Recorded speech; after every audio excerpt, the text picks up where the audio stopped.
Hey, Discord family. This is Gauze Master, aka G to the 3, and this is for Andrew Joda's Jugs.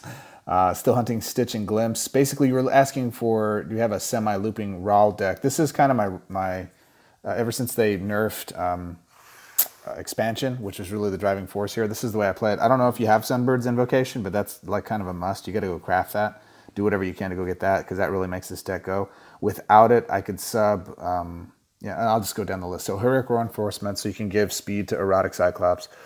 Erratic, not erotic. Stitch in Time, Risk Factor, Blue Sun Zenith, Erratic Cyclops, Storm the Vault.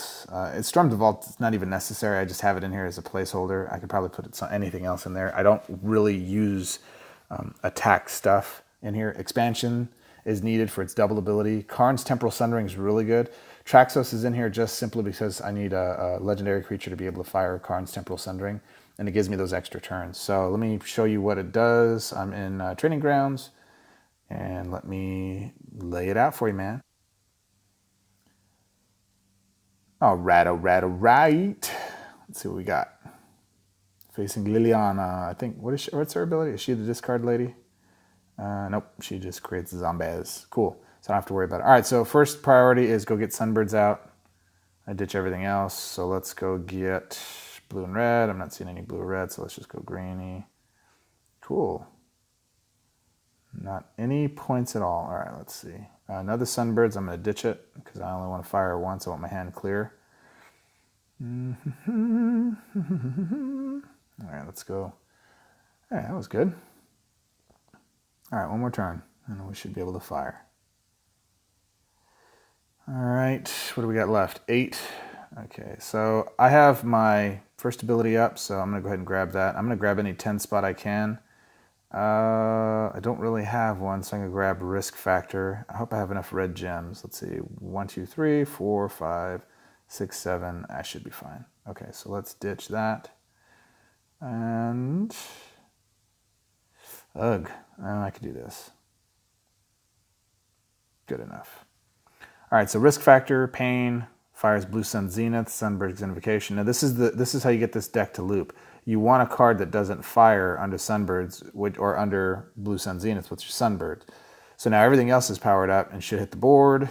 Then that triggers the next invocation of Sunbirds, Heroic, etc., etc. Let's see if I get a Traxos out here. And of course, we're beefing up Erratic, like all kinds of pump. Here to pump. Erratic of. There's Karns, but I don't have Traxos out yet, so it's not going to matter. It's going to be a dead card.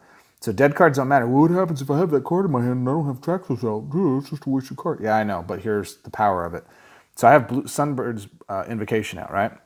I'm going to ditch my Karn's Temporal Sundering. That's why I play Risk Factor and the other one, Expansion. So that when I cast Sunbirds now, I'm going to go ahead and fire it.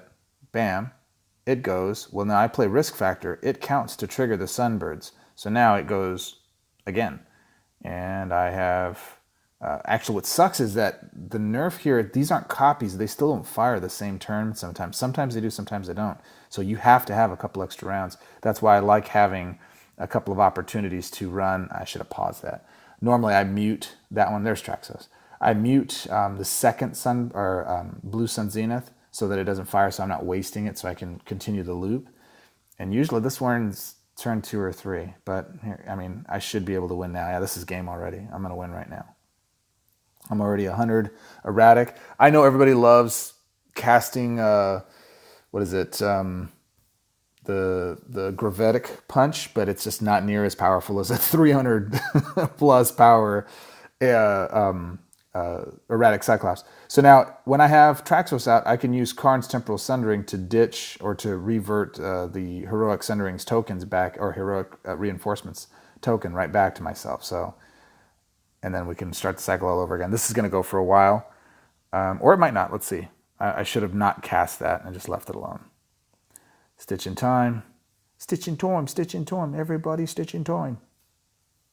Little holiday festive references there. All right, cool. So I got 3 extra swaps. I'm going to pause this out. So now I've got, actually I don't. I don't have a, yeah, Storm the Vault's wasted in this deck. I got to go pull it out and put something else in there. Maybe Spell Swindle. and replace it with that, just because that at least gives me some more mana to play with. But I really don't usually have a challenge with getting mana. At any rate, so one more twist. There we go. Bam. It's funny, when you don't want avalanches or landfalls, you get them like crazy, right? When you're not trying to just hurry up, let's just go so we can win.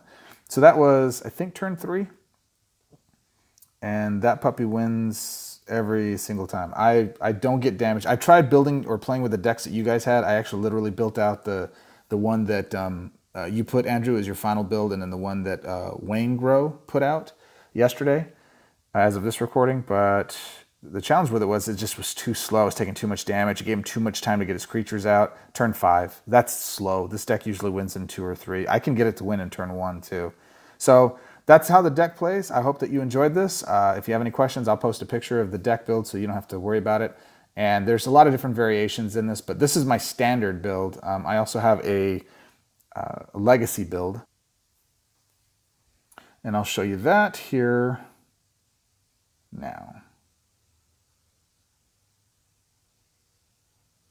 Champao, let's see what's my legacy build with him.